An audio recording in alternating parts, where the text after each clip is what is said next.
Chapter 33. Right, says Stella, hands on hips. Show us how it's done. We're all gathered on the dojo, minus the dragons, who Rose has packed off for a fly over Raw to give us more room. For the past couple of hours, we've been trying to get the fake magic road to resemble the real thing. This is tricky.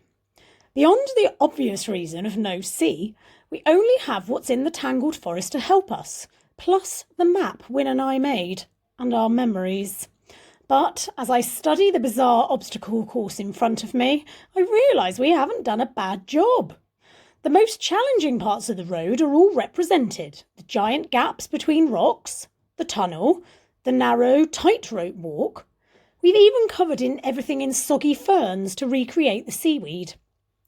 We haven't made the last bit of the road, which no one has been along, and we're just hoping the Lost Girls don't get any nasty surprises when they reach it tomorrow. Ready? I ask Win. Ready, he cries. Then he goes charging along the first rock as if it's a race. Arthur cycled this one, he calls over his shoulder. Very cool, but also very foolish. I follow Win, feeling a bit of an idiot, as the Lost Girls shuffle along behind us, with Stella taking notes on the ground. We'll need to be much quicker, she says, much quicker. Win and I slip and slide on the pretend seaweed, which is realistic, but which also makes the Lost Girls crack up each time it happens. Rose drifts along with them, a bit like she's in a dream. She's been like this all morning.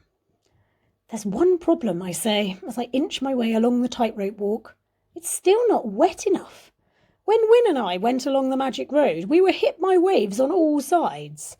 They made it really hard to see, and some of them were so big they nearly knocked us off our feet. They crashed down on our heads like a ton of water, cries Win.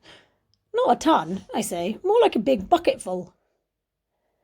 After saying this, I suppose I shouldn't be surprised when a bucket of water is thrown in my face, followed by another and another.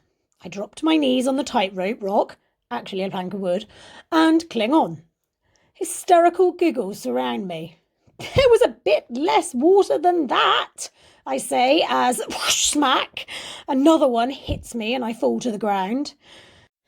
Stella points at me. If this was for real, Arthur Trout would be dead right now. His body would be speared on a rock or being eaten by a shark somewhere in the bottomless ocean. She pauses for dramatic effect, then says, Arthur, stop lounging about. Everyone get back to the start. It's time for us to do this together as a team. Team Roar!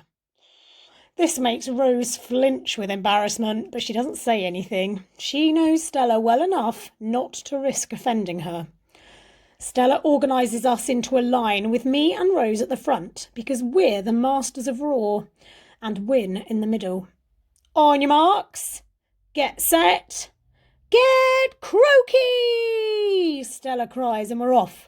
It's a disaster. 3 girls fall off the rocks straight away.